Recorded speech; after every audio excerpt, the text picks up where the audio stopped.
இது மேலதான் வந்து கோயம்புத்தூர் உட்காந்துட்டு இருக்கு. ஓ சரி சரி. இப்போ இங்கிருந்து கோயம்புத்தூர் ஸ்டார்ட் ஆகுது உங்களுக்கு. எங்கிட்ட வந்து ஒரு புரோக்கர் சொல்றாரு, சார் இது நல்ல ஏரியா சார், இங்கதான் ரைட்டர் ராஜேஷ்குமார் இருக்காரு. 91 வீடு வந்து கிரக பிரவேசம் பண்ணேன். அப்போ எல்லா ரைட்டர்ஸ் வந்தாங்க, எல்லாருமே பார்த்து போனாங்க. அப்போ நாங்கள் வந்து ஒரு சென்ட்டு 4000 ரூபா வாங்கினோம். இப்போ வந்து பார்த்தீங்கன்னா ஒரு சென்ட்டு வந்து 18 லட்சம். பீச் ஆப்பில் வந்து நான் ஒரு கதையை விடுனேன். நள்ளிரவு செய்திகள் வாசிப்பு துர்காங்கிற ஒரு கிரைம் த்ரில்லரை வந்து கிட்டத்தட்ட 1 மில்லியன் ரீடர்ஸ் வந்து ஒரு மாசத்துல கிராஸ் பண்ணாங்க. ராஜேஷ்குமார் கலைமாமணி விருது பெறுகிறார்கள் கீழே போயிட்டு இருக்கு நியூஸ்ல. ஆமா நியூஸ்ல எனக்கு தெரியாது, நான் பார்த்துட்டு இருக்கேன். இப்போ வந்து அட் பெர்சன்ட் ஓடிடி தளங்கள் என்ன நோக்கி வர்றாங்க. நெட்ஃபிளிக்ஸ், அமேசான் பிரைம், இவங்க ஒரு குரூப் வந்துட்டு இருக்காங்க. ஏன்னா நானும் என் மனைவி மட்டும் இங்கே இருக்கோம். மனைவி விட்டுட்டு நான் பணத்துக்கு பின்னாடி புகழுக்கு பின்னாடி ஓடுறதுக்கு தயாராக இல்லை. அப்போ நீங்க எழுதி சம்பாதிச்ச பணத்துல ஒவ்வொரு செங்கலும் ஒரு வாசகர் கொடுத்தது. ஒவ்வொரு செங்கலும் ஒரு வாசகர் கொடுத்தது. நாயகி டிவி நேயர்களுக்கு வணக்கம். நாம இப்போ இங்க நிக்கிறது வந்து மர்மக்கதை மன்னர், மிகவும் பிரியத்துக்குரிய ராஜேஷ்குமார் சார் அவங்க வீட்டுக்கு முன்னாடி.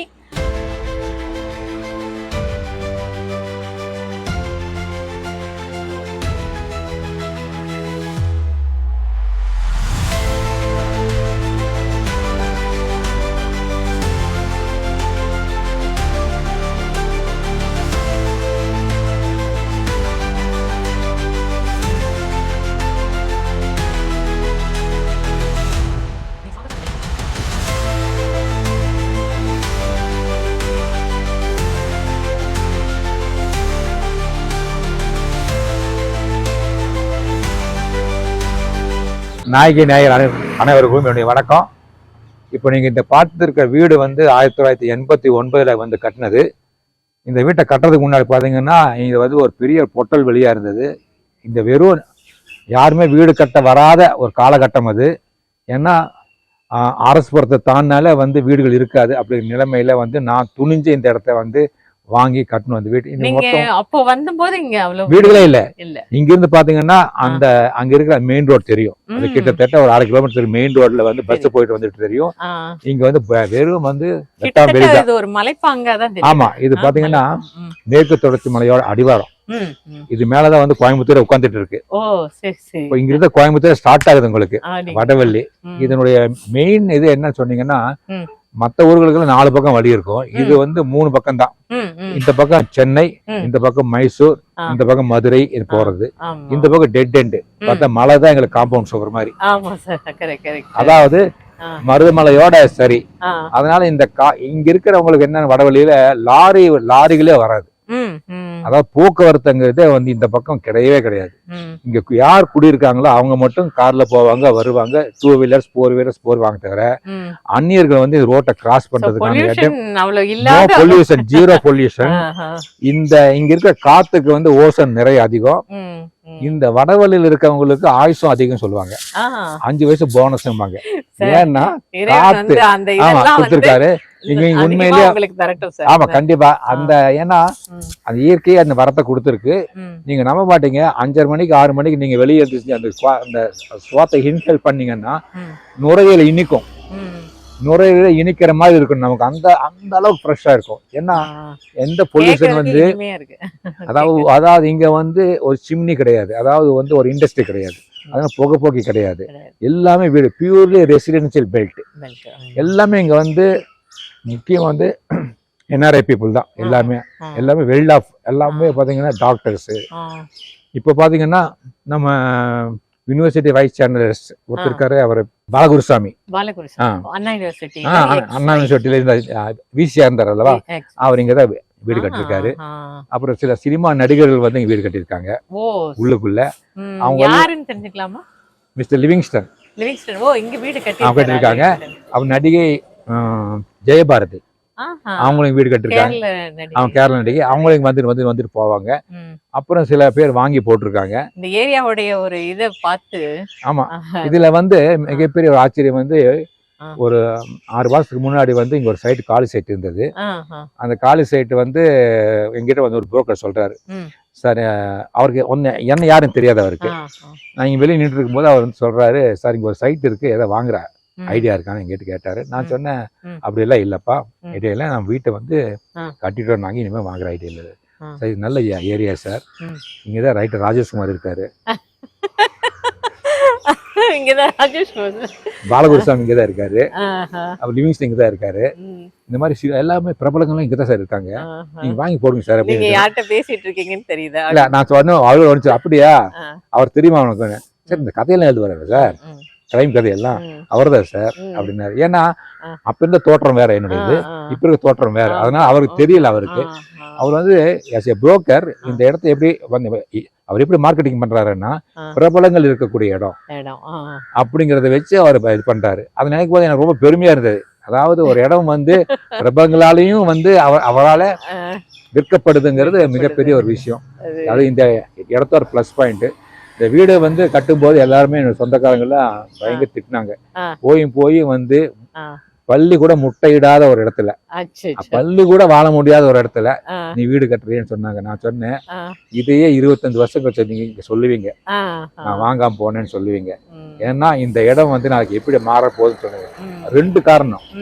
ஒண்ணு வந்து மருதமலை, அது இறைவனோட இருப்பிடம். 2வது யூனிவர்சிட்டி, பாரதியார் யூனிவர்சிட்டி. இந்த 2ம் இருக்கும்போது இந்த இடம் வந்து தன்னால வளர்ச்சி அடையும். மற்ற பகுதிகளை காட்டிலும் இந்த பகுதி வந்து விலை மிக அதிகமாக போகக்கூடிய காலகட்டம் வரும். எப்படின்னா 2010க்கு மேல. அதெல்லாம் சான்ஸ். நீங்க வந்து 80sல சொல்லிருக்கீங்க. அப்படி 89ல நான் சொல்லியிருக்கேன். 91ல வீடு வந்து கிரக பிரவேசம் பண்ணேன். அப்ப எல்லா ரைட்டர்ஸ் வந்தாங்க, எல்லாருமே வாழ்த்து போனாங்க. ஆனா இங்க தண்ணி கிடையாது. நாங்க ஒரு 5 இயர்ஸ் வீட்டை சும்மா தான் வச்சிருந்தோம். ஏன்னா தண்ணி இல்லாம எப்படி இருக்க முடியும்? அதுக்கப்புறம் இங்க தண்ணி வந்தது, அதுக்கப்புறம் ரோடு போட்டாங்க, அதுக்கப்புறம் வந்து 98ல தான் அதிகாரப்பூர்வமா குடியேறணும். அது வரைக்கும் வீக்லி ஒன்ஸ் இங்க வருவோம். சாட்டர்டே சண்டே வருவோம். 2 டேஸ் வந்து வீட்ல இருந்து எல்லாம் கொண்டு வந்துருவோம். மாவு கீவு எல்லாம் இருக்கும். அப்போ ஒப்பனக்கார ஸ்ட்ரீட்ல நெரிசலான ஒரு பகுதியில 2 பேங்க் மத்தியில ஒரு சின்ன குறுகலான இடத்துல. இல்ல சொந்த வீடு. சொந்த வீடு இல்ல, அது என்னோட வீடு கிடையாது, மாமனாரோட வீடு.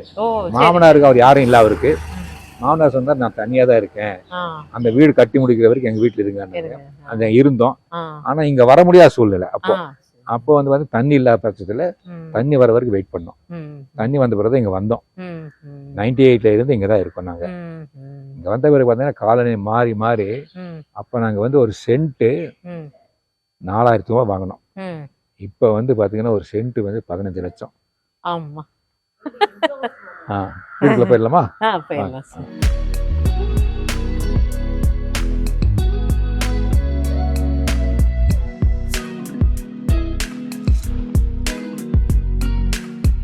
படத்துல வந்தது. ஆமா, ஏன்னா அப்போ வந்து ஒவ்வொரு வாரம் ஒவ்வொருத்தர் வந்து குமுதம் தயாரிச்சாங்க. அப்ப நான் ஒரு வாரம் தயாரிச்சேன். அப்போ வந்து இந்த படத்தை போட்டாங்க. ஃப்ரண்ட் ரேப்ல வந்து என்னோட போட்டோ போட்டாங்க. அடுத்த ரேப்பர்ல பின்னாடி ரேப்பர்ல இந்த போட்டோ போட்டாங்க. ஆமா, இந்த ஃபேமிலி. இவரு தான் வந்து அந்த நீங்க சொன்ன மாதிரி அந்த இதெல்லாம் பிசினஸ் எல்லாம் குடும்ப இதெல்லாம் பண்ணவர். ஆமா ஆமா ஆமா. எங்க அப்பா வந்து அந்த ஹேண்ட்லூம் சார்ஜ் பிசினஸ் பண்ணப்போ இந்த அப்பதான் அவரு அப்பெல்லாம் விட்டுடுறாங்க, அந்த பிசினஸ் விட்டுட்டோம். நான் வந்து கம்ப்ளீட்டா வந்து எழுத்துத்துறைக்கு வந்துட்டேன். அப்பதான் குமுதம் எஸ்ஏபி வந்து கூப்பிட்டு நீங்க ஒரு இஷ்யூ பண்ணணும்னு சொன்னாரு. சென்னையில இருந்து ஒரு போட்டோகிராஃபர் வந்தாரு. அவர் எடுத்த போட்டோ இது. இந்த படம் ரொம்ப நல்லா இருக்கு. அது நீங்க வெக்கப்பட்டுட்டு நிக்கிறீங்க. ஆமா. அது அந்த போட்டோகிராஃபரும் சிரிங்கன்னு சொல்லிட்டு இருந்தாரா. அப்ப எல்லாம் சிரிக்க ஆரம்பிச்சோம். அவங்க அப்படி வெக்கப்படுற மாதிரி. என்ன வருஷம் சார் வந்தது அது? 1991. 91ல வந்தது. இந்த போட்டோ இது வந்து இப்போ வந்து பிஞ்ச் ஆப்ல வந்து நான் ஒரு கதை எழுதினேன். எல்லா ரைட்டர்ஸ் எழுதினாங்க. பிஞ்ச் ஆப் வந்து இலக்கிய எழுத்தாளர்கள், வெகுஜன எழுத்தாளர் எல்லாமே கலந்து எழுதணும். அது வந்து ஒரு போட்டி மாதிரி வச்சிருக்காங்க. நள்ளிரவு செய்திகள் வாசிப்பது துர்காங்கிற ஒரு கிரைம் த்ரில்லரை வந்து கிட்டத்தட்ட 1 மில்லியன் ரீடர்ஸ் வந்து ஒரு மாசத்துல கிராஸ் பண்ணாங்க. பின்னாடி வந்தவங்க எல்லாம் வந்து வெகு சில ஆயிரங்கள்லயே தான் இருந்தாங்க. நான் ஒருத்தந்தான் கடந்து போயிட்டு இருந்தேன். அவங்களுக்கு ஒரே சந்தோஷம், என்ன சார் இப்ப இத்தனை பேர் ஃபாலோ பண்றாங்கன்னு சொல்லி. அப்ப இதை பாராட்டி வீட்டுக்கு வந்து இந்த போட்டோவை கொடுத்துட்டு ஒரு மொமெண்ட்டை கொடுத்துட்டு போனாங்க எனக்கு. போட்டிருக்காங்க பாருங்க, ஆமா 1 மில்லியன் ரீடர்ஸை வந்து கடந்ததுக்காக வீட்டுக்கு வந்து இது ஆனந்த விடன்ல பாலான்னு ஒருத்தர் வரைஞ்சிருக்காரு. இது சரி சரி சரி அவர் வரைஞ்சு அவர் கொடுத்துருக்காரு. நான் சொன்னேன், இந்த மாதிரி கால் போட்டு ஏன் கொடுத்தீங்க, அது கொஞ்சம் ஒரு மாதிரியா இருக்குன்னு. இல்லை சார், ஒரு சாதனை பண்ணவங்க அப்படிதான் உட்காருவாங்க அப்படின்னு சொல்லி அவர் கையில பேனா கொடுத்துருக்காரு. அவரு கொடுத்து அது ரொம்ப அருமையா இருக்கு அந்த படம். ஆமா, அது பாலாதா பண்ணி கொடுத்தது. அந்த வகையில அந்த போட்டோவை நான் மாட்டி வச்சேன். ஏன்னா இது வந்து ஒரு பெருமைக்குரிய விஷயம் அல்லவா, ரீடர்ஸ் நல்ல ஜம்முன்னு கால் மேல கால் போட்டு. ஆமா, அது அவர் வரைஞ்சது. அது ஒரு பெருமைக்குரிய விஷயம். அடுத்தது இது வந்து கலைமாமணி அவார்டு வந்து கொடுத்தாங்க. கலைமாமணி அவார்டு, அதாவது கலைஞர் அவங்க வந்து 2010ஆம் வருடம் எனக்கு 2010ல, ஆமா 2010ஆம் வருஷம் கலைமாமணி அவார்டு கொடுத்தாங்க. எனக்கு கலைமாமணி அவார்டு கொடுக்கறதே தெரியாது. அவார்டு கொடுக்கறது ஒரு மாசத்துக்கு முன்னாடி டிவியில போட்டுட்டு இருந்தாங்க. கலைமாமணி விருது யார் பெறாங்கன்னு கீழே வந்து ஸ்க்ரால் ஆயிட்டு இருந்தது. அதுல வந்து நாஞ்சில் நாடன், சா கந்தசாமி, ராஜேஷ்குமார் கலைமாமணி விருது பெறுகிறார்கள் கீழே போயிட்டு இருக்கு நியூஸ்ல. ஆமா, நியூஸ்ல. எனக்கு தெரியாது, நான் பார்த்துட்டு இருக்கேன். சா கந்தசாமி வந்து ஒரு இலக்கிய எழுத்தாளர், அது நாஞ்சில் நாடன் அவரும் அதே மாதிரி. சரி, அவருக்கு இன்னும் ராஜேஷ்குமார் போகுது, ராஜேஷ்குமார் நானா இல்லை வேற யாராவது எனக்கு டவுட் வந்துருச்சு. அதுக்கப்புறம் அந்த ஈலிசை நாடக தமிழ் மன்றத்துல அரு ராமநாதன், அவர் பேரு ராமநாராயணன். அப்புறம் அவருக்கு நான் ஃபோன் பண்ணி கேட்டேன், சார் ராஜேஷ்குமார் சார் நீங்க தான் சார் அது. இல்லை, அப்போ அவர் சொன்னாரு, எனக்கு எப்படி கொடுத்தீங்கன்னு கேட்டாரு. சார் கலைஞர் வந்து ஒரு நாள் கூப்பிட்டாரு என்ன, ஹிந்துல வந்து ராஜேஷ்குமார் ஒரு பேட்டி கொடுத்துருக்காரு. ஏ ரைட்டர் ஐயிங் ஆன் வியூ, அதாவது ஐயிங் ஏ கின்னஸ் ரெக்கார்ட் அப்படின்னு போட்டு ஒரு இது போட்டிருந்தேன் கட்டுரை. நான் ஒரு பேட்டி கொடுத்துருந்தேன். அதாவது இத்தனை நாவல் எழுதியிருக்கேன், நான் வந்து கின்னஸ்க்கு அப்ளை பண்ணியிருக்கேன் அப்படின்னு சொல்லுங்க. அப்போ அந்த வருஷத்துல நீங்க எவ்வளவு எழுதிருந்தீங்க சார்? அப்போ வந்து அப்பவே வந்து 1500 அப்பவே தாண்டிட்டு, இப்போ வந்து மேல போயிட்டு இருக்கு. இப்போ நிறைய இது ஷார்ட் ஸ்டோரிஸ், நாவல்ஸ் எல்லாம் சேர்ந்து ரைட்டிங் ஐயிங் ஆன் கின்னஸ் ரெக்கார்ட் அப்படின்னு சொல்லி ஒரு அரை பக்கத்துக்கு ஹிந்துல போட்டா. அவர் கூப்பிட்டாரு, அவரு ராமநாதன் கூப்பிட்டு, இவருக்கு ஏதாவது விருது கொடுத்துருக்குமா நம்ம கலைமாமணின்னு கேட்டிருக்காரு. இல்லைன்னு. ஏய்யா, அவர் வந்து கின்னஸுக்கு போக போறாரு, நீ கலைமாமணி வந்து நடிகர் கூட தமிழே தெரியாத நடிகர்களுக்கெல்லாம் கூட்டி வந்து தர்ற, இவர் கூட அப்படின்னு சொல்லி கடைசி நிமிஷத்துல பேரை வந்து ஆட் பண்ணிருக்காங்க. சூப்பர். கலைஞரே வந்து அதுல ஒரு முதல்வரே, ஒரு மாநிலத்தோட முதல்வரே. இல்ல, அவர் வந்து முதல்ல வந்து ஒரு ரைட்டரா இருந்தவர் தான். அவருக்கு தான் வந்து ஒரு ரைட்டரோட இது தெரியும். அதனால அவர் கூப்பிட்டு சொன்னாரு, இவர் நிறைய எழுதுறாரு போல இருக்க புஸ்தகம். நான் விகடன்ல படிக்கிறேன், குமுதத்துல படிக்கிறேன், பெட்டி கடையில இவர் புக்கு தான் விக்குது. இதுதான் இலக்கிய பணி. ஒருத்தர் படிக்க வைக்கிறதா இலக்கிய பணி தவிர எழுதி ஒரு காலிக்கோ பைண்ட் போட்டு பீரோல வைக்கிறது இலக்கியம் அல்ல. படிக்க வைக்கிறாரு அவரு, புத்தகத்தையும் படிக்க வைக்கிறாரு, அதாவது பாபனையும் படிக்க வைக்கிறாரு. அப்ப வந்து அவருக்கு தான் கொடுக்கணும், அவர் தான் கலைமாமணின்னு சொல்லி சொன்னாரு. அதே மாதிரி இந்த கலைமாமணி மேடையில நான் கொடுக்கும்போது, தம்பி எழுதுங்க நிறையா அப்படின்னு சொல்லி அவரோட டோன்ல என் கை கொடுத்தாரு. அவரு ரொம்ப கேட்கும் போதே ரொம்ப மகிழ்ச்சியா இருக்கு, பெருமையா இருக்கு. என்னன்னா, அது போல ஒரு எழுத்தாளருமா இருக்கக்கூடிய, ஒரு இலக்கியவாதியுமா இருக்கக்கூடிய ஒரு முதல்வர், மாநிலத்தோட முதல்வர், அவர் வந்து அவரே வந்து பிரியப்பட்டு இது கொடுக்கக்கூடிய விருது வந்து எல்லாத்தையும் விட மிகப்பெரிய கௌரவம். ஏன்னா கலைமாமணி பொதுவா வந்து எப்பவுமே கலைமாமணி அவார்டுங்கிறது வந்து அந்த கட்சியை சார்ந்தவங்களுக்கும் இல்லைன்னா சிபார்சு மூலியமாவும் தருதுன்னு சொல்லி நான் வந்து எப்பவுமே கேள்விப்பட்டிருப்பேன்.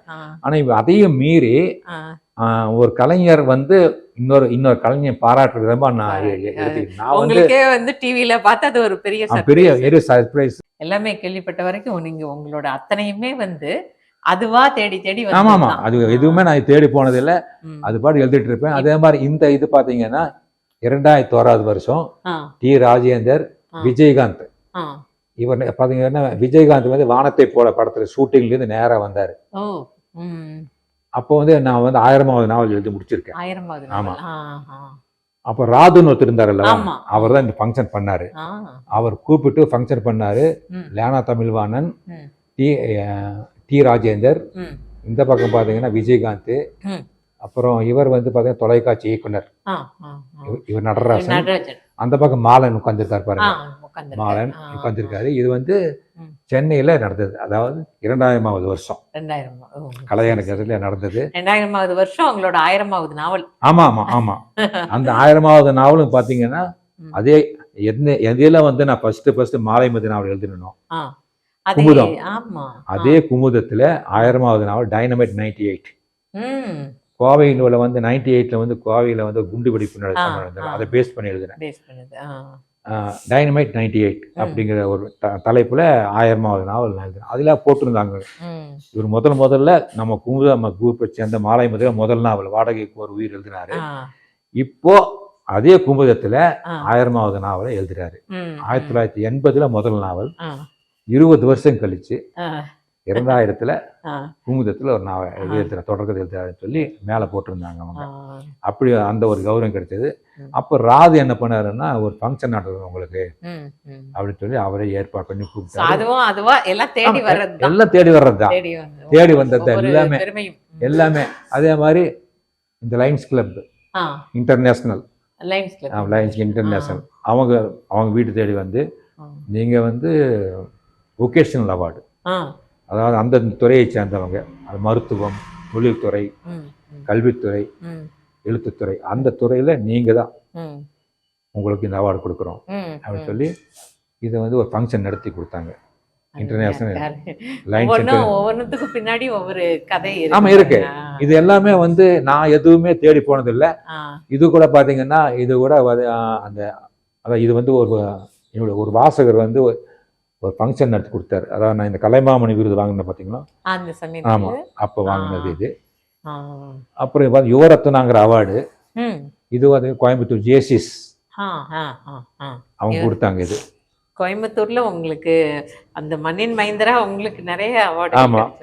அப்புறம் ஒகேஷனல் அவார்டு, இது ரோட்டரி கிளப், இது மாதிரி நிறைய உள்ள இன்னும் மேல நிறைய இருக்கு. ஆனா வைக்கிறதுக்கு வந்து இடம் இல்லைங்கிறதுனால முக்கியமான. இந்த போட்டோ எங்க எடுத்தது சார்? இது வந்து நாங்க வந்து போன வருஷம் பக்கத்துல வந்து ரிசார்ட் ஒன்று இருந்தது. நாங்க வருஷம் ஃபேமிலியோட ரிசார்ட் போயிடுவோம். ஆமா, வருஷம் போயிடுவோம். ரிசார்ட்ஸ் எங்க இருக்கோ எல்லா பசங்க தேடுவாங்க. தமிழ்நாட்டுக்குள்ள தமிழ்நாடுக்குள்ள இங்க பொள்ளாச்சியில ஒண்ணு இருக்கு. அப்புறம் பக்கத்துல வந்து பாத்தீங்கன்னா பன்னிமடைன்னு ஒரு ஊர், அங்க வந்து ரிசார்ட். இது வந்து பாத்தீங்கன்னா பன்னிமடையில எடுத்தோம். அப்புறம் மகாபலிபுரத்துல இருக்கு ரிசார்ட்ஸ். இந்த மாதிரி பசங்க என்ன பண்ணுவாங்கன்னா என்னையும் அவங்க மதுரையும் கூட்டு போய் ஒரு 3 நாள் தனியா அங்க ஒரு ரிசார்ட்ல போய் அங்க சாப்பிட்டுட்டு அப்படி உள்ள வந்து இன்டோர் கேம்ஸ் எல்லாம் இருக்கும், அது விளையாட்டு வருவோம். என்னுடைய 2 சன்ஸும் 2 மருமகளும் 2 பேரன்கள் 2 பேத்திகள் நாங்க எல்லாம் ஒன்னா போய் இருந்துட்டு வருவோம் 3 நாள். இது வருஷம் நாங்க அப்படியே ரெகுலரா பண்ணிட்டு அவங்க வந்து உங்களை சந்திக்கிறதுக்கான ஒரு வாய்ப்பா? இல்ல அவங்க வந்து அதை வலுக்கட்டாயம் பண்ணுவாங்க. நீங்க எங்கேயுமே போறது இல்லப்பா, நீ பாட்டு எழுதிட்டே இருக்க, அம்மா பாட்டுக்கு சமைச்சிட்டே இருப்பாங்க, உங்களுக்கும் என்ன இருக்கு, அதனால நீங்க வாங்கன்னு சொல்லி கூட்டிட்டு போயிடுவாங்க. நீங்க சென்னையில வந்து அவங்க சென்னையில இருக்காங்க பசங்கள்லாம். ஏன்னா அவங்களுக்கு வந்து ஸ்கூலிங் இருக்கு பசங்களுக்கு. அவன் பையன் வந்து ஐடி கம்பெனில பெரிய வேலையில இருந்தான். பெரியவன் சின்னவன். பெரியவன் வந்து பாத்தீங்கன்னா ஆக்சிஸ் பேங்க்ல இருந்தான், அசிஸ்டன்ட் வைஸ் பிரசிடண்டா இருந்தான். அவன் நல்ல போஸ்ட்ல இருந்தான். அதனால 2 பேருக்கும் வர்றதுக்கு வாய்ப்பு இல்லை. அங்கேயே இருந்தாங்க. சரி, அங்கேயே இருங்க, அப்பப்போ வந்துருப்பாங்க, நாங்களும் வர்றோம் சொல்லி நாங்க இருக்கோம். இப்போ சமீபமா கதை எழுதினார்ல அவர், பெரிய சன்ன அவன் ஏன் இந்த துறைக்கு வந்தான்னா ஆக்சிஸ் பேங்க்ல மிகப்பெரிய பதவியில் இருந்தான், அசிஸ்டன்ட் வைஸ் பிரசிடென்ட். மிகப்பெரிய சம்பளமும் வாங்கிட்டு இருந்தான், எல்லா வசதியும் கொடுத்துட்டு இருந்தாங்க. இருந்தாலும் அவனுக்கு வந்து அந்த இதை பண்றதை விட அப்பாவுடைய புத்தகங்களை அடுத்த லெவலுக்கு கொண்டு போகணும். இது வந்து இங்கேயே சுத்திட்டு இருக்கு புக்ஸ், இதை வந்து இன்டர்நேஷனல் லெவல்ல கொண்டு போகணும். இப்ப பாத்தீங்கன்னா ஆங்கிலத்துல எப்படி புத்தகங்கள் வருது பாத்தீங்கன்னா ஆத்தரோட பேர் பெருசா போடுவாங்க, ஜேம்ஸ் ஹார்லி சேஸ் அப்படி போடுவாங்க. அது மாதிரி வந்து அந்த ஸ்டைல்ல புக் கொண்டு வரணும் அப்படின்னு சொல்லி. ஒவ்வொன்றுத்துக்கு பின்னாடி உங்களோட உழைப்பு நிறைய இருக்கு. நீங்க அவங்களோட அது ஸ்டடி பண்ண விஷயங்கள், நீங்க அந்த துறையை பத்தி தெரிஞ்சுக்கிட்ட எல்லாமே அதுக்கு இல்ல. நான் எதுவுமே நான் எந்த ஒரு கதையுமே வந்து மேலோட்டமா எழுதுறது இல்லை, அதுக்கான தகவலை திரட்டிட்டு தான் நான் எழுதுவேன். இப்ப கூட சமீபத்துல ஏஐ பத்தின ஒரு கதை. கார்த்திகா குமார் பத்தி அது முடிச்சிடுவோம். அது முடிச்சா அந்த கதை. கார்த்திக் குமார் வந்து ஒரு நாள், அப்பா எனக்கு இந்த ஜாப் வந்து அவ்வளவா பிடிக்கல, கிட்டத்தட்ட 2 lakhs rupees நீ மந்த்லி உங்களுக்கு சேலரி கொடுக்குறாங்க, ஏன்னா சேலரி கொடுக்குறாங்கப்பா, ஆனால் டென்ஷன், தே வாண்ட் நம்பர்ஸ், இந்த மாதம் டார்கெட் இவ்வளோன்னா அடுத்த மாதம் இதை விட வந்து இன்னொரு மடங்கு. இன்னைக்கு அவ்வளோ இது ஒரு ப்ரெஷராக இருக்குது, இது காம்படிஷனாக இருக்குது, இது வந்து எனக்கு ரொம்ப டென்ஷனாக இருக்குது. காலையில் 6:30 மணிக்கு போகணும், நைட்டு 11 மணிக்கு வரணும், நான் ஃபேமிலியை பார்க்குறதா ரொம்ப கஷ்டமாக இருக்குன்னா நான் சொன்னேன், டிசைன் பண்ணிவிடேன். ஏன்னா நம்ம ஹெல்த் தான் முக்கியமே தவிர சம்பாதிக்கிறது முக்கியம் கிடையாது. நீ டென்ஷன் ஆகாத, உனக்கு என்ன பிடிக்கும்னு கேட்டேன். அப்போ நான் உன்னோட புக்ஸை வந்து நான் அடுத்த லெவலில் கொண்டு போகிறேன், இ புக்ஸை மாத்துறேன், டிஜிட்டல். அருமையான ஒரு விஷயம். ஏன்னா அதை எல்லாம் விட இது தரக்கூடிய ஒரு பெருமையும் இதுல கிடைக்கக்கூடிய நிம்மதியும் ஆத்ம திருப்தியும். நான் சொன்னேன், உனக்கு வேண்டிய நிம்மதி பை காட்ஸ் கிரேஸ் நாம வந்து நல்லா இருக்கோம், ஒன்றும் பிரச்சனை, நீ போய் சம்பாதிக்கணும்னு அவசியம் இல்லை. ஐ ஹவ் ஏர்ன், நீ ஒன்றும் பிரச்சனை இல்லாமல் நீ வந்து என்ன பண்ணுவோம் பண்ணணும். இன்னைக்கு is a very successful publication, RK publications வந்து நம்ம அவனோட புக்ஸ் பார்த்தீங்கன்னா இல்லை ஃபாரின் டைப்பில் ராஜேஷ் குமார் பெருசாக போட்டு சின்னதாக வந்து போட்டு, இப்போ இங்கே இருக்கிற அந்த சின்ன சின்ன பப்ளிகேஷன்ஸ், பெரிய பப்ளிகேஷன்ஸ் எல்லாம் அவங்க ஒரு பேட்டர்ன் வச்சிருப்பாங்க, இப்படிதான் அட்டைப்படம் இருக்கணும்னு சொல்லி, ஒரு ஆண் படம், ஒரு பெண் படம், பின்னாடி ஒரு ஆண் படம், பெண் படம், அவ்வளோதான். அப்புறம் அந்த பாண்ட், அந்த இது, அந்த ஸ்டைலாக பண்ணுறது அதெல்லாம் வந்து வேற மாதிரி இருக்கும். ஆனால் இவன் வந்து பார்த்தீங்கன்னா பேப்பர் நல்ல குவாலிட்டி பேப்பரு, பின்னிங் இல்லாமல் புக்கை வந்து நல்லா பைண்டிங் பண்ணுறது, அது வந்து நார்த்தில் இருக்கக்கூடிய ஒரு பெரிய கம்பெனி கூட டைப் வச்சுக்கிட்டு புக்ஸ் அங்கே பிரிண்ட் பண்ணி கொண்டு வர்றது. அதோடைய தரத்தை வந்து ரொம்ப ஒரு சர்வதேச தரமா மாத்துறாங்க. ஆமாம், சர்வதேச தரத்துக்கு கொண்டு போய் இந்த புக்கு வந்து நீங்கள் வெளியே இருக்கக்கூடிய ரீடர்ஸ், அதாவது துபாய், சிங்கப்பூர், கோலாலம்பூர்ல இருக்கக்கூடிய தமிழன்ஸ், அவங்க தமிழ் வந்து பேச தெரியுமே தவிர படிக்க தெரியாது. அதனால ஆடியோ நாவல்ஸ் பண்ணோம். ஆடியோ நாவல்ஸ் நாங்கள் மட்டும் பண்ணுறதில்ல, ஆடியோ நாவல்ஸ் பண்ணக்கூடிய Storytel, Kuku FM, Deep Talks, Radio Rooms, இப்படி அவங்க வர்றாங்க. இப்போ அவங்க வந்து சார் உங்கள் கதைகள் நாங்கள் பண்ணுறோம் சொல்லி கிட்டத்தட்ட ஒரு எல்லா கதைகளும் வாங்கிட்டு போகிறாங்க. வாங்கிட்டு போய் அந்த லெவலில் போயிட்டு இருக்கு இப்போ நாவல்கள். ஏன்னா இன்னைக்கு வந்து இந்த மொழி பிரச்சனை இருக்கு, அதனால தெரியாதவங்களுக்கு இது வந்து கேட்க கேட்க இப்போ இன்னொரு ஜெனரேஷனுக்கு அது போகுது. விதமான ஜெனரேஷனுக்கு இல்லை, இப்போ வந்து நீங்க எல்லாம் சொல்றாங்க அந்த வாசிப்பு திறன் இல்லைன்னு சொல்றாங்க. வாசிப்பு திறன் எங்க இல்லைன்னா புத்தகங்கள் வாங்கி படிக்கிற இடத்துல மட்டும்தான். ஏன்னா புத்தகத்தை வாங்குற பிசிக்கலா வாங்குறான், கையில வச்சுட்டு இருக்கணும், அதை கொண்டு பத்திரப்படுத்தணும், திரும்ப எடுத்து படிக்கணும், புரட்டணும், அது ஒரு வேலையா நினைக்கிறாங்க. அப்ப புக்கே வாங்க வேண்டாம், இது தடவுனா வருது, அமேசான் கிண்டில் வருது, புஸ்தகா.co வருது, நாவல் ஜங்ஷன் வருது, உங்களுக்கு என்ன ஜேர்னல்ல வேணுமோ அது ரெடியா வரும்போது அவன் எதுக்காக புக் வாங்குறான். அப்ப அந்த வாசிப்பு திறன் வந்து அடுத்த கட்டத்தை நோக்கி போயிடுச்சு. அந்த படைப்பு அடுத்த இப்ப சொல்றோம், முதல்ல எல்லாம் பணத்தை நான் அனுப்பணும்னா மணி ஆர்டர்ல அனுப்புவோம். இப்ப எப்படி ஜிபேல அவ்வளவுதான், இந்த நிமிஷம் ஒரு கோடு போட்டா அங்க இங்க 1000 ரூபாய் காணும், அங்க போய் 1000 ரூபாய் சேர்ந்துருது.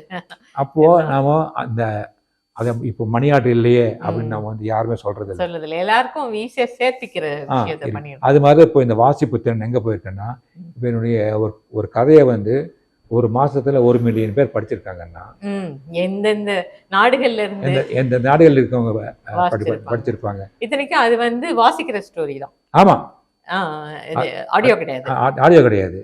அதையே வந்து இப்ப வாசிக்கிற அந்த இன்ட்ரெஸ்ட்லயே அத்தனை மில்லியன் பேர் படிச்சிருக்காங்கன்னா, அப்ப வந்து ஆடியோவாவும் இருக்கும்போது இன்னும் அது தெரியாதவங்க எத்தனையோ நிறைய ரீச் ஆகும். அது வந்து வாரம் கரெக்டா வெள்ளிக்கிழமை மத்தியானம் 12 மணிக்கு போடுவாங்க. அவங்க ஒவ்வொரு வாரம் ஒவ்வொரு சாப்டர் 69 சாப்டர் இருக்குன்னா 69 வாரம் பரபரன்னு போச்சு கதைய.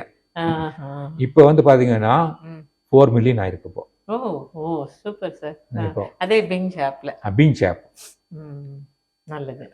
இது மாதிரி என்னுடைய அந்த பரிணாமம், அந்த நான் எழுதுற அந்த எழுத்து பரிணாமம் வந்து என்னுடைய மகனால அடுத்த கட்டத்துக்கு அப்படியே போயிட்டு இருக்கு. இப்போ வந்து அட் பெர்சன்ட் ஓடிடி தளங்கள் என்ன நோக்கி வர்றாங்க. நெட்ஃபிளிக்ஸ், அமேசான் பிரைம், இவங்க ஒரு குரூப் வந்துட்டு இருக்காங்க. இப்போ நான் என்ன பண்றேன்னா, நான் சென்னைக்கு வர சொல்கிறாங்க அவங்க, ஆ, ஆ, இல்லைன்னா correct. ஆ. பாம்பேக்கு வர சொல்கிறாங்க. அங்கே போய் உட்காந்துட்டு ஸ்டோரி வந்து டிஸ்கஸ் பண்ணலாம்.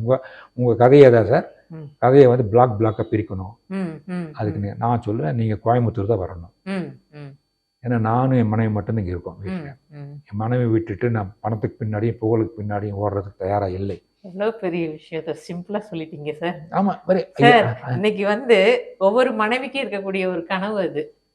அப்புறம் இது வந்து மிகப்பெரிய ஒரு டிப்ஸ் ஃபார் இல்லை கப்பல். இல்லை இது நான் அதாவது என்னுடைய நான் மனசுல சொல்கிறேன்னே, இனி பணத்துக்கு பின்னாடி புகழ கூட வர வேண்டிய அவசியம் இல்லைங்க.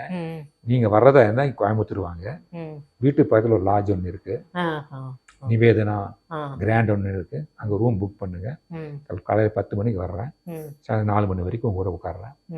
அப்புறம் மேடம் நீங்க கூட வாங்க ஒரு நிமிஷம். யாருக்காக அவர் வந்து அந்த டயத்தை வந்து நான் உங்களுக்கு தர முடியாதுன்னு சொன்னாங்களோ, வந்து உங்க முகத்தை கொஞ்சம் காட்டுங்க தயவு பண்ணி. வாங்க.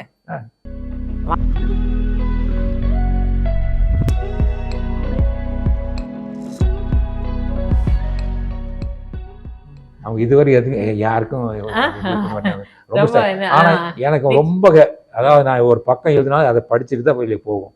அவங்க தான் ஃபர்ஸ்ட் கிரிட்டிக். அப்புறம் அது வந்து சரியில்லைன்னு சரியில்லை இந்த கரெக்டா எழுதுவாரு, எழுதுவேன் அப்படி இருக்கும். மற்றபடி எல்லாமே திருத்தவே முடியாது, அப்படியே இருக்கும், அப்படியே ஆச்சு கொடுக்கலாம்.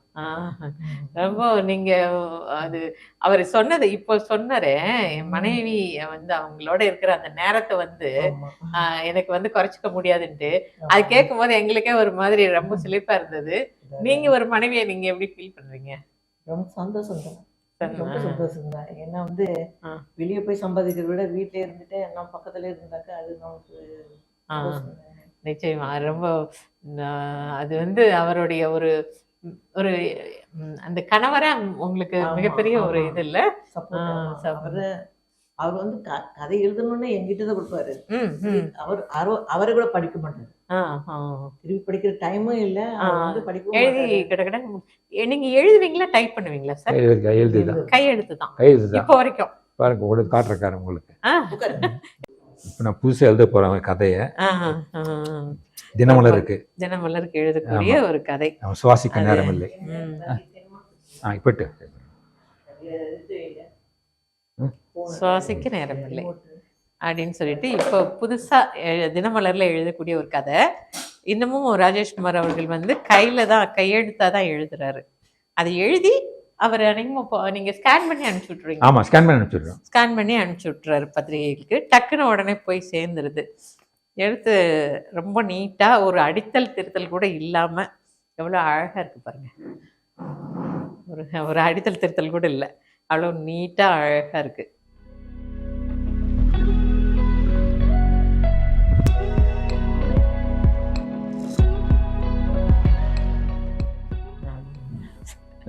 இதுதான் என்னுடைய பூஜா ரூமு. டெய்லி காலையில் குளித்த உடனே இங்கே வந்து ஒரு 1/2 hour வந்து உட்காந்து, நான் பொதுவாக கோயில்களுக்கு போக மாட்டேன். ஏன்னா கோயிலுக்கு போகிறத விட நம்ம ஒரு பூஜா ரூம் தான் கோயிலை நான் நினச்சிக்கிட்டு எனக்கு தெரிந்த மந்திரங்களை மட்டும் நான் சொல்லிட்டு, அந்தந்த நாட்களுக்குரிய தெய்வம், செவ்வாய்க்கிழமை முருகன், வெள்ளிக்கிழமை துர்கை, சனிக்கிழமை சனி பகவான், ஞாயிற்றுக்கிழமை வந்து பார்த்தீங்கன்னா ஞாயிறு, அவங்களுடைய சம்பந்தப்பட்ட காயத்ரி மந்திரங்கள் இது. ஏன்னா நான் வந்து கிரைம் கதை எழுதினாலும் கூட ஒரு ஆன்மீகவாதி தான். வாழ்க்கையில முன்னுக்கு வரணும், ஜெயிக்கணும், இந்த துறையில முன்னுக்கு வந்து காட்டணும். ஒரு வீட்டை அப்போ நாங்கள் வாடகை வீட்டில் தான் இருந்தோம், மாமனார் வீட்டில் இருந்தோம். ஆனால் எங்களுக்கு சொந்த வீடு கிடையாது. இந்த இடத்துல வாங்கணும் நாங்கள். அப்போ எங்க வீடு அப்போ நீங்க எழுதி சம்பாதிச்ச பணத்துல ஒவ்வொரு செங்கலும் ஒரு வாசகர் கொடுத்தது, ஒவ்வொரு செங்கலும் ஒரு வாசகர் கொடுத்தது. அருமையான வார்த்தைகள். ஒவ்வொரு செங்கலும் வாசகர் கொடுத்தது. இன்னும் வாசகர் கொடுத்துட்டு இருக்காங்க, எனக்கு பல்வேறு வகையில கொடுத்துட்டு இருக்காங்க. அதாவது மனதளவுல வந்து காட் ஃபியரிங், நாம நல்லதுதான் பண்ணணும், நல்லதுதான் செய்யணும் அப்படிங்கறது நான் என்னுடைய பையங்களுக்கு சொல்லி கொடுத்துருக்கேன்.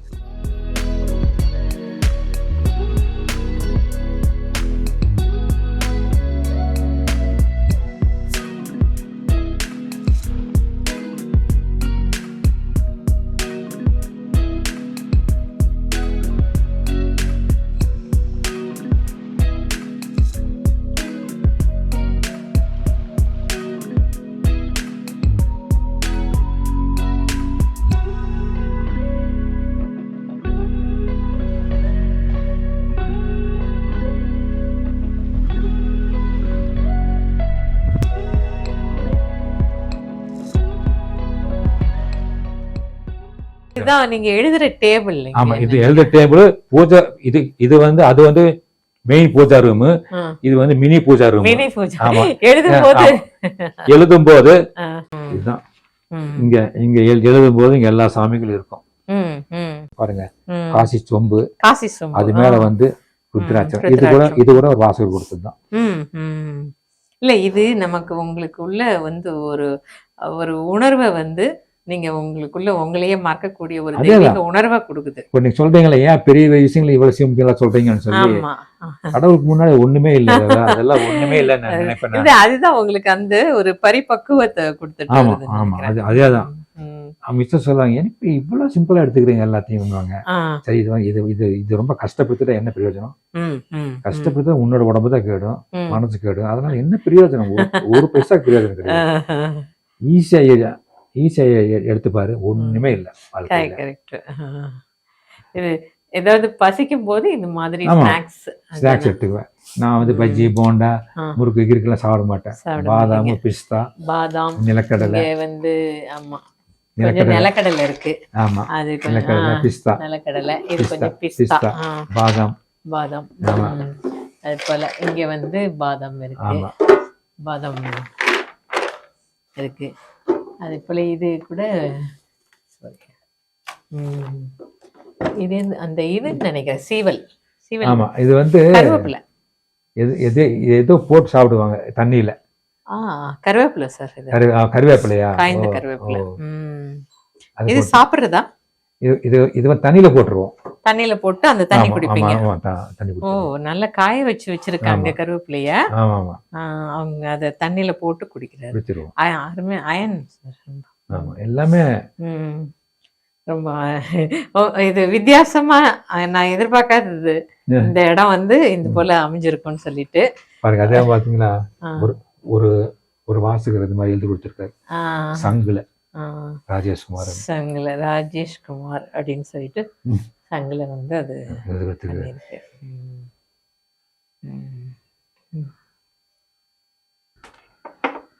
நல்லா இருக்கு சார்.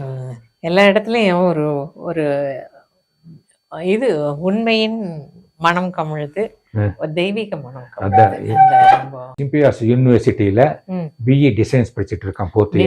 அவர்தான் அந்த வரையறதெல்லாம் நீங்க Facebookல போடுவீங்க. அவர்தானா? Orange colour shirt. ஆமா, அங்க ரெட் கலர் ஷர்ட். ஆமா, ரெட் கலர் ஷர்ட். அவன் தான் வரைவான். சின்னவன வரைவான். அது இவன் பேர் நீரஜ். அதாவது இவன் பேர் ஸ்ரீவத்சன், மேல இருக்கிறவன் சேப்பு கட்டை. அவன் சின்னவன் வந்து நீரஜ். அவனும் சூப்பரா வரைவான். அப்புறம் 2 பேத்துகளும், ஒரு பேத்து பாத்தீங்கன்னா நல்லா வந்து 2 பேத்து தான் டான்ஸ் ஆடும். இது பார்த்து வயலினிஸ்ட். இப்போ அப்படியே இதுக்கு வந்து 16 வயசு ஆகுமா இப்போ இந்த பேத்திக்கு.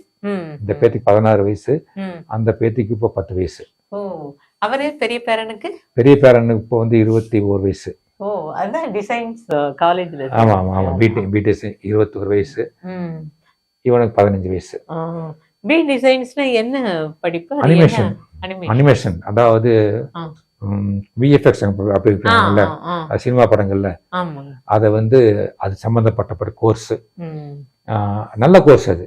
அது படிச்சோம்னா இமிடியேட்டா உங்களுக்கு வந்து பெரிய அதான் தேவை. அதனால வந்து இந்த ஐடி இதெல்லாம் போறதை விட அப்படி போறேன் தாத்தா அப்படின்னா. ஆமா, சரி, உனக்கு எது இஷ்டமோ அது படி.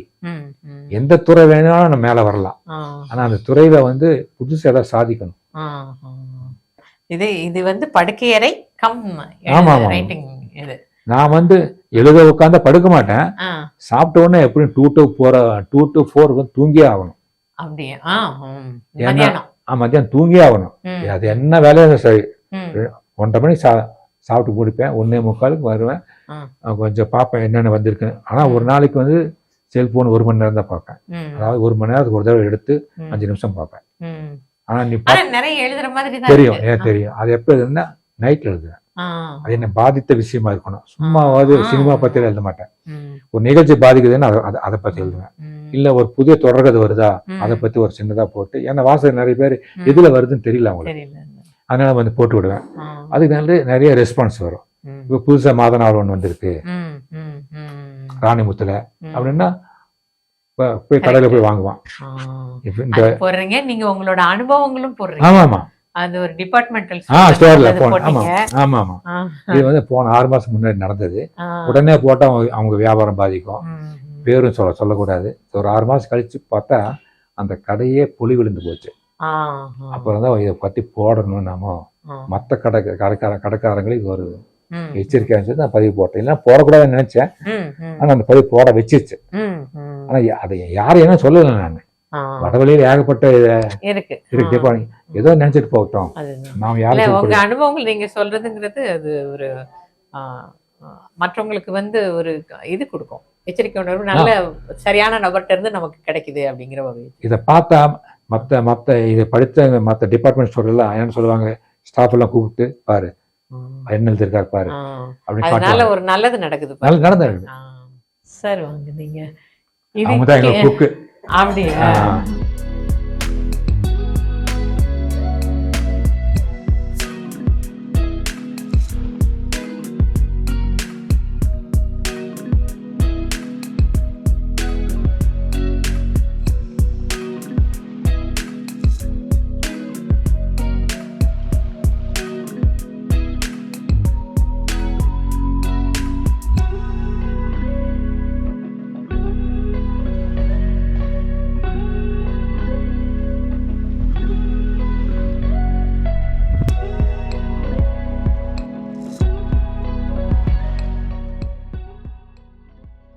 துளசி தானங்க சார்? இல்ல துளசி இல்ல, இது வந்து மருதாணி தான். இது மருதாணி. மருதாணி. துளசி அந்த பக்கம் இருக்கு. இந்த செம்பருத்தி இதுதான். இதுதான் பூ பூக்கும். நாளைக்கு பாத்தீங்கன்னா ஒரு 10-15 பூக்கும். ஓ சரி சரி சரி. 10-15 பூக்கும். ஒரு நாளைக்கே 10-15. ஆமா 10-15 பூக்கும். அப்புறம் கத்தாழை இருக்கு, அதை வெட்டி சாப்பிடுவோம். அப்புறம் கற்பூரவல்லி அங்க, பெரண்டை பாத்தீங்கன்னா அங்க இருக்கு. ஓ பெரண்டை, கத்தாழை, ஆமா. அப்புறம் இது கற்பூரவல்லி. ஆமா கற்பூரவல்லி. இங்க பப்பாளி மரம் இருக்கு, இதுல பழங்கள் விடும், இது நாங்க சாப்பிடுவோம். பப்பாளி எல்லா வீட்லயும் வந்து மாவிளை தோரணம் கட்டுறதுக்கு. ஓ சரி சரி சரி. இந்த மாமரம் தான் இது. நாங்க இது வீடு வாங்கினோடனே வச்சோம். இதுக்கு வந்து இப்ப கிட்டத்தட்ட 40 வருஷம் ஆச்சு. இந்த மாமரத்தோட வயசு. ஆமா. ரொம்ப அல்போன்சார் வெரைட்டி. அல்போன்சா நல்லா காய்க்குதுங்களா? நல்லா காய்க்கும். பாத்தீங்கன்னா எல்லாரும் கொடுப்போம் வீட்டுல, எல்லாம் 10 பழம் கொடுப்போம் வீட்டுக்கு. அப்படி எல்லா மாவிலை தோரணங்களும் எல்லார் வீட்டுக்கு எல்லாம் வந்து கேட்டு எல்லாம் பறிச்சு போவாங்க. சரி சரி சரி. நல்லா இருக்கு. இதுவும் வந்து வாசகர் வந்து கொண்டு வந்து கொடுத்துட்டு போனார் ஒரு தொட்டியில. மாமரத்தை கொடுத்துட்டு போனாரு. இந்த செடி வைங்க, இது வந்து ஒட்டு மாம்பழம் நல்லா காய்க்கும் அப்படின்னு சொல்லி கொடுத்தவங்க. நல்ல காய்க்கும், கிட்டத்தட்ட ஒரு 500 காய் காய்க்கும். உபயோகமான செடி மட்டும்தான். அதான் பிரண்டை எடுத்தீங்களா? பிரண்டை அந்த இது வந்து இது செடியே நல்ல பெருசா இருக்கு சார். ஆமா நல்லா இருக்கு. மேல இதே மாதிரிதான், மேல இதே மாதிரி ஹாலு, ரூம்ஸ் இதேதான், சேம் அப்படியே மேல இதேதான். ஆமா மேலே பெட்ரூம்ஸ். ஆமா பெட்ரூம்ஸ் அதே மாதிரிதான். முடக்கத்தான் வந்து தோசை மாவுல கலந்து அரைச்சு, இது அரைச்சு அது ஒரு சாப்பிட்டோம்னா.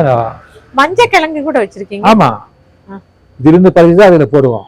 அப்படியே பச்சை மஞ்சள் கிழங்கு தான். பச்சை மஞ்சள் கிழங்கு எடுத்து சுத்தம் பண்ணி தோல் மேல இருக்க தோல் சீவிட்டு நல்ல மஞ்சளா இருக்கும். அது தட்டி போட்டுட்டீங்கன்னா அவ்வளவு நல்லது. இந்த மண்ணுக்கே நல்லா வரும் சார். ஆமா, இது முடக்கத்தான் ரொம்ப நல்லா வந்துட்டு இருக்கு. இங்க பாருங்க, இங்க நல்லா இருக்கு சாடி. இது வந்து மஞ்சள் கிழங்கு. இதை தோணுமான கீழே அவ்வளவு இருக்கும், நிறைய இருக்கும். இது இன்னொரு பப்பாளி. இது ஒரு பப்பாளி மரம். இதெல்லாம் காய்ச்சி முடிச்சிருச்சு. இதை வெட்டிலான்னு இருக்கும். ஓ சரி சரி சரி. அங்க ஒண்ணு இருக்குல்ல போ. ஆமா ஆமா. அது கருவேப்பிலை. இந்த இதுதான். ஆமா கருவேப்பிலை. இது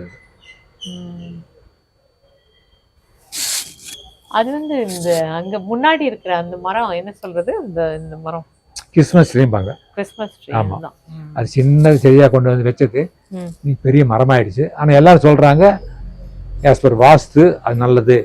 வாஸ்துக்கு அது நல்லது. வாஸ்துக்கு நல்லது. அது வந்து அக்னி மூலையா, என்ன மூலை அது? அது வந்து ஈசானிய மூலை. அது அதான் ஈசானிய மூலையா?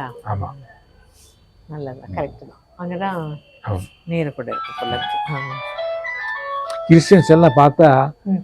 அந்த மரத்தை பார்த்தா இப்படிங்கிறாங்க. அப்படியா?